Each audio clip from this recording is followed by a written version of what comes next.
Welcome back to the Redneck Racing channel.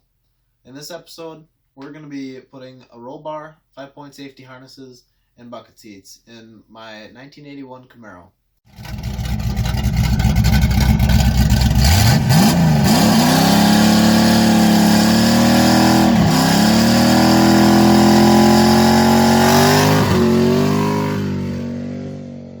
Also, this is for more of don't listen to us. It's like, because this is safety. We're not very good at safety. You might have seen one of our 2 or 3 or 19 things we've done in the past.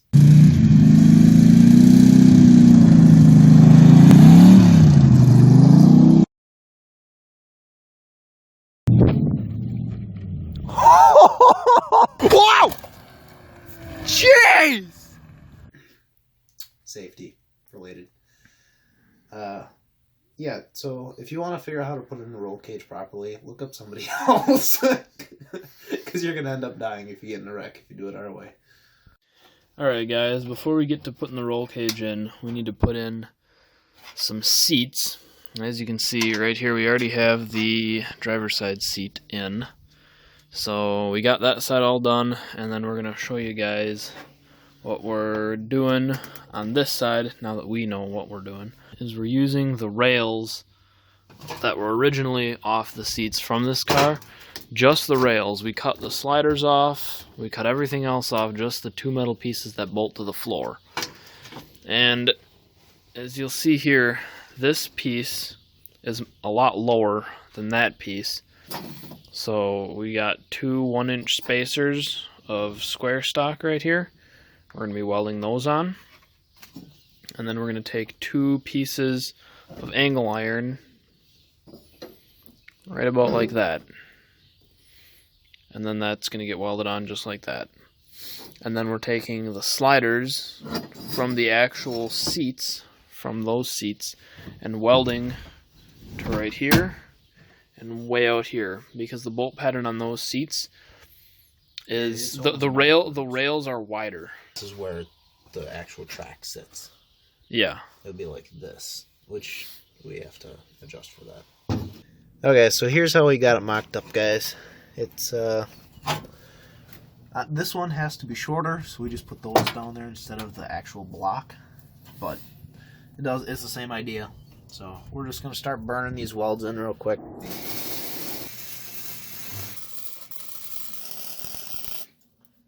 Okay, so these seats have a lot of clearance issues. So one thing that we did to change that is, if you look at one of the clearance issues, is this piece here is actually below the track. So what I'm going to do here is I'm going to flip this, because if you look here how these work, there's just a bolt to kind of hold in place, and there's 2 pegs. That's it. So what you can do is take this bolt out right here, and then there's another one down yonder someplace in here. You just take those 2 out, you slide the track off, you can pull out, you can take off this bar, flip it, and then stick the track back on, and just put it all back together. It works the exact same way. We tried it with that one over there. It works great. So I'm gonna get this flipped around real quick here, and then I'll be right back. This is done. We just have when you get done with this, you want to make sure that you test the strength of it, because the last thing you want is for this to fly apart when you roll the car. Just gotta grab onto this.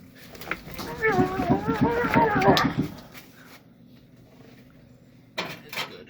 I think we could drop an elephant on that bad boy and it would still stay there. You could put an elephant in that seat and it would hold the elephant. That's it for tonight. We're gonna come back tomorrow. Well, not tomorrow, because I'm picking up some wheels and tires. You guys don't get to see that yet. Gonna have to watch another video. So that's it for tonight. We're gonna go to work again tomorrow and hit this back in 2 days. We're gonna finish up these and then start on the cage. Alrighty, folks. We are trimming the main hoop so that it'll fit in the car. This is not going to be our final cut because the measurements we have made here are not that accurate, but they're ish. Saw blades.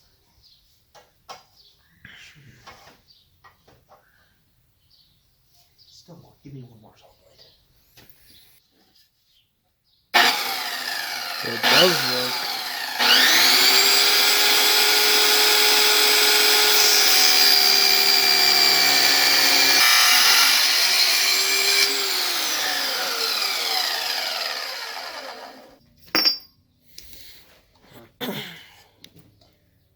Let's go test on.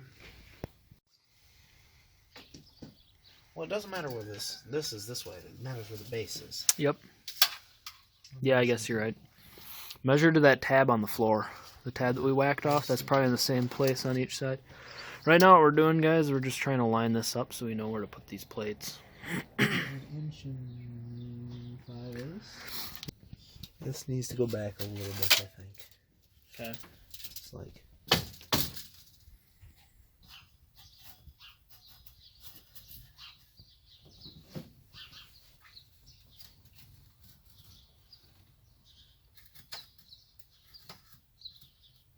Alright, we'll pull this out, and then, yeah, we can start. Weld the plates in.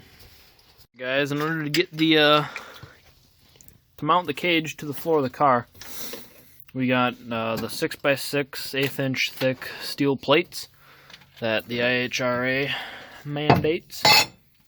So what we're going to be doing, as you can see right in here, right about where the cage sits, where it's going to come down on, it's actually more over this way a little bit. But basically what we're going to do is we're going to get the plates in here like that, so that it's flush with the edge of this drop off here, and we're going to scooch it up onto the edge of the rocker like that. We're going to tack it down here and here, and then heat this up in the middle with a torch and bash it in, bend it in a little bit, probably right about like there. And then the pipe for the cage, it's supposed to be right in the middle, but it's probably going to wind up being right about there.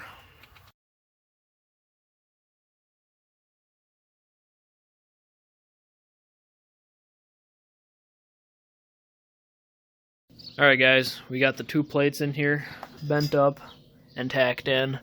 That one is bent a little bit crappier than this one, because this one we actually bent out of the car. That one we tried to bend in the car. Didn't work the best. And now we're going to be grabbing the roll bar and trying to stuff that in. So yeah, we're going to throw the roll bar in here, measure the clearance from Peter's bean to the bar, because that's got to be like somewhere between like 3 and 6 inches or something. And then tack it in. Probably going to have to lean it back a little bit so that the chair can go back. But we'll get that figured out and we'll show you guys how that looks. There. That's 8 1/4 there. Go to the bottom and then to the outside. That is exactly perfect. Right as you originally do. A little bit more out. Alright, we'll do the measurements on my beam and then I'll tack it. Alright, so right here you can see from like the closest part of the bar to where his head is, it needs to be between 6 and 3 inches, and that's like exactly where it is right there. So it's good where it sits, like 4.5. That's fine. That's tacked in. We're gonna go get the door bars and test fit them tonight. We're probably not gonna weld them in, I don't think. No, because we should get the plates made up first before we try to weld them I don't know how we have to bend the plates or what yet, yeah. so we have to figure that out. Tonight. Yeah. So there it is. There's the look. We got it situated in there. It has to intersect right between his elbow and his shoulder, and we put it down pretty much as low as we can possibly go on that. You can see, yeah, his elbow sits way higher than anybody else's elbow ever would. We got the one on the other side and tested that to make sure the door still shuts. The door shuts fine. There's like an inch of clearance in between it.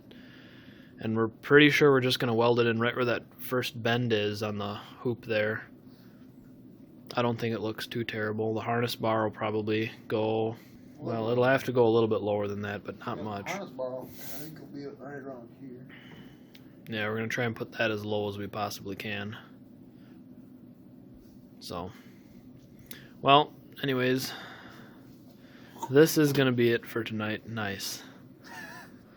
We'll see you guys tomorrow when we start tacking in some plates down there and figure out exactly where we want this to sit. Alright guys, we're working on putting the bar back into the trunk. What we want to do is we want to get it, there's these 2 speaker holes in the speaker deck back here, and we want to get them to go down through there. Normally you would make them go through that hole and this hole right here, but we want some more head clearance in the back here. So we're going to need to get a bar that goes into the trunk, and it's going to have a bend in it. And so what we're doing here is this is some old aluminum fuel line, and we lined it up to the main hoop up there and got it bent the way we want it, going down into the trunk with enough clearance to the glass. And so we're going to take this as a template to a shop, some guy that my uncle knows, and we will get these tubes bent. We've got 2 8-footers that we're going to use, and we'll bend them up, measure from here, from the main hoop to where we want the bend to start. We've already got that measurement made, added about a foot onto that just in case. So we're going to head to this guy's shop right now, and we will see you guys when we get back. Alright guys, we got back from the tube bending place. It's actually a couple days later. We got both the pipes bent. That one is already being fitted to be the way that it needs to go. Here's this one. You're doing that one first, and we're going to get that one all in first before we even attempt to do this one, just so that we only screw up one instead of both of them. So this one's painted. Well, they're both painted. I'll show you guys what we're doing over here for fitment. So anyways, we got going in here. There it is coming through the trunk. We're starting to try and cut the angle on the bottom. As you can see, it ain't quite right, but we did trace the angle that we need. You can see the marker line right there, so we're going to try and zip that angle into the rest of this. Then this is still about 1 inch taller than it needs to be yet, too. So we got to whack it off about on that angle line, right about probably here. Where is your mark? So that's our mark. That's the center of the other pole. Alright. So we're going to adjust this length with that, because it's much easier to cut that than cut a new hole saw spot. Yeah, so whenever we cut that, that is what it is. And then we'll just have to adjust how it sits in here like that with the bottom. So we basically just measured our clearance that we want to have with the back windshield, or how far back it goes, and we can adjust the clearance to the windshield with the bottom is essentially what we're going to do. Alright, so what we're doing for cutting this, for coping the pipe or putting a fish mouth in it, is you get yourself a hole saw. We just made a center punch here with out of a nail, and so we're just going to go in here. The pipe, both the pipes are 1 3/4 inches, but if you're coping 2 different sized pipes together, you want to get a hole saw the same size as the pipe you're butting it up against, because then this is basically just represents the other pipe. So we're going to zip this through here, cut the divot out of the pipe, and then go see how that end lines up.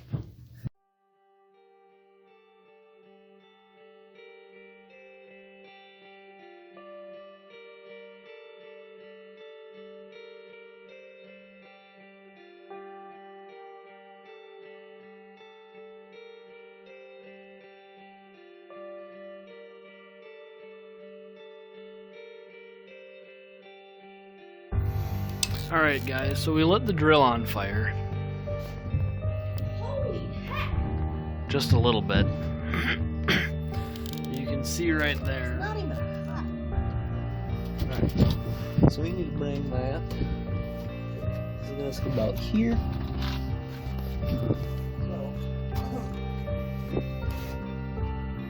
I'd say you probably need to whack off about 1/2 inch. Or at least start with a 1/2 inch.